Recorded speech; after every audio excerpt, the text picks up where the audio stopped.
Thank you, Wolf. You've seen our new poll numbers. Secretary Clinton saw this convention bounce.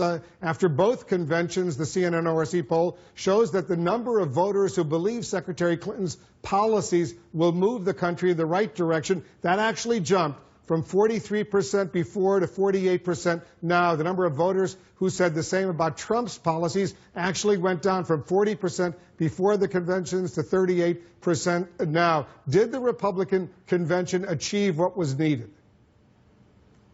Well, you might recall, Wolf, a week earlier you were describing Donald Trump's bounce, which was the biggest bounce in 16 years after a convention. Hillary Clinton apparently in your same poll got a bounce. I think both parties got about the same bounce out of their convention, which is actually a pretty big bounce for both of them. I suspect that we're going to be back to normal numbers here pretty soon, and I think both parties got what they wanted out of their convention, and now we're returning into August, which is tends to be a little bit slower leading into Labor Day, so it's up to both campaigns to keep the momentum going, and obviously the polling that you've shown, really for us, the biggest number is that Hillary Clinton's trustworthiness is in the same exact spot as it was before their convention, so they didn't do anything to improve that number, which is giving the Republicans an enormous opportunity. The Washington Post gave her 4 Pinocchios today after claiming that she didn't send any classified information through her email. So, she's just got problems. She's in a ditch and can't get out, and we have to make the case on our side that we're a better option than she is. But it's still in that two-person race. She's right now at 52%. Donald Trump's at 43%. But that's reflects the bounce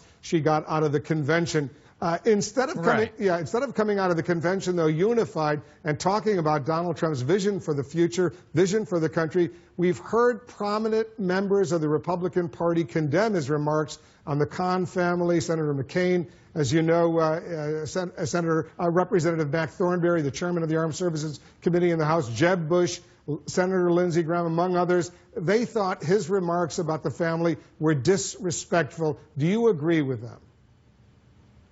Well, look, here's what I think. I think our Gold Star families are precious, and I think that they're to be honored and loved and cherished, and I think it's something that we believe in as a party. And so, yeah, I think these families should be off limits, and we love them, and I can't imagine being a father of a little girl and boy going through the unbelievable grief of them not coming home one day in battle.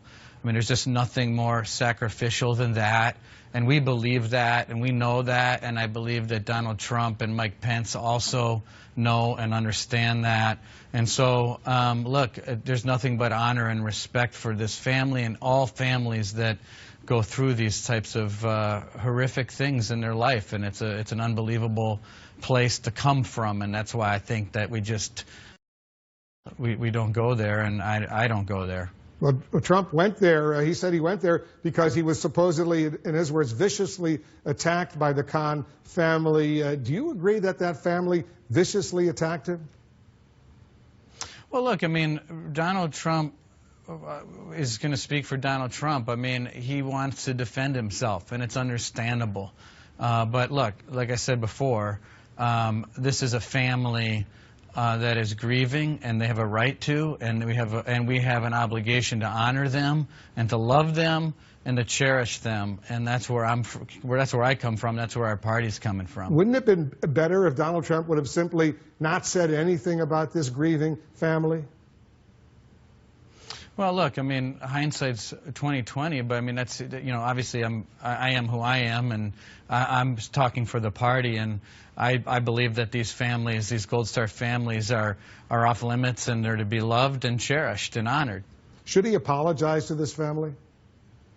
Look, it's up to Donald Trump. I love these families. Our party loves these families, and like I said before, they're heroes. They're cherished. Everything you can imagine. It's just an unbelievable burden to carry, and whatever sacrifices that I think I've made, or whatever sacrifices you think you've made, Wolf, they're crumbs on the floor compared to these families. Of course, I totally agree. As you know, the Veterans of Foreign Wars, the country's largest major veterans organization, said in a statement today, and I'll read it to you. He said, there are certain sacrosanct subjects that no amount of wordsmithing can repair once crossed. Do you expect these veterans, these military families, do you think they should accept an apology from Donald Trump if he were, in fact, apologize? He hasn't done so yet. Well, sure. I mean, look at everyone can choose words more wisely in their life, and I think everyone understands that. So, you know, we'll wait and see what happens. But clearly, the folks at the VFWs across this country ought to be honored, and our hat goes off to them, all the families. You know, my dad was in the 101st Airborne. My sister was an officer in the Navy. My dad taught at Great Lakes Naval Base in North Chicago. I mean, I grew up with this, and certainly I'm no hero, and I've never served, and quite frankly, can't even remotely compare to these families. And so I don't try to, I don't go there, and I'm not doing it here. As you know, Donald Trump, he doesn't apologize. He didn't apologize for Judge Curiel when he said some negative things about the Pope, certainly negative things about John McCain, suggesting he wasn't really a hero because he was a POW. That didn't stop him from capturing the Republican nomination, beating 16 other Republicans, governors, senators with a lot of money. Do you believe he is capable of overcoming this particular controversy? Is this one different now that he's in a general election? No, look, I mean, I've spoken about those other things, but Donald Trump's a far better option than Hillary Clinton. I mean, the fact of the matter is, you look at where this country's at over the last 8 years, Hillary Clinton forgot that she and Barack Obama were in charge of the country for the past 8 years. So she didn't talk about where we were as a party. She didn't talk about ISIS, what happened under her watch. She didn't talk about Libya. She didn't talk about Benghazi. So, look, this is an issue that she's going to have to deal with every day. And I would tell you the electorate out there is a change electorate. They were a change electorate in our party. They're a change electorate in the Democrat Party. But they didn't choose the change candidate. We did. And so I think that Donald Trump is going to be in a great position to win the race, and he's going to govern effectively. And that's why you saw when he delivered that speech in Cleveland that he had the biggest bounce in 16 years out of a convention. And it's because people saw a person that was ready to lead. They saw a person that they could see in the White House, and he delivered an effective message, which was, number one, things are on the wrong track, and number two, Hillary Clinton can't be trusted to actually change the things that need to be changed in this country. As you know, Donald Trump has been tweeting about the 3 presidential debates that are scheduled, suggesting they're rigged. The second presidential debate, by the way, conflicts with your home team's game, the Green Bay Packers. They'll be playing the New York Giants. The debate schedule, as you know, was released last September. The NFL schedule was released 7 months later. Why are we hearing about these concerns now? And I know you have concerns about this debate schedule. I do have concerns about it. Number one, you know, I don't consider this debate schedule finalized until the candidates sign on a dotted line. These are the debate schedules and how the debates are conducted, the moderators that are chosen. That's a product of both candidates sitting down and agreeing to it. No person from this commission ever contacted me. They're not in contact with Donald Trump.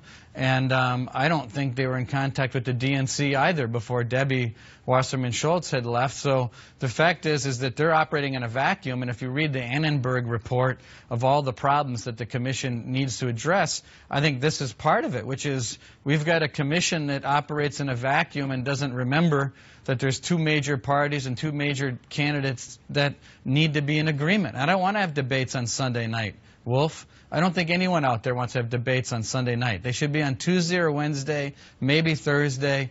But this will be the subject of conversation in the weeks to come. There are NFL games Sunday night, Monday night, and Thursday night, as you know, Green Bay Packers fan. So if from your Republican... That's why I started with Tuesday and Wednesday, by the way. I know that. If it were up to you, the leader of the Republican Party, right now, you're the chairman, how would you overcome this? What would you propose?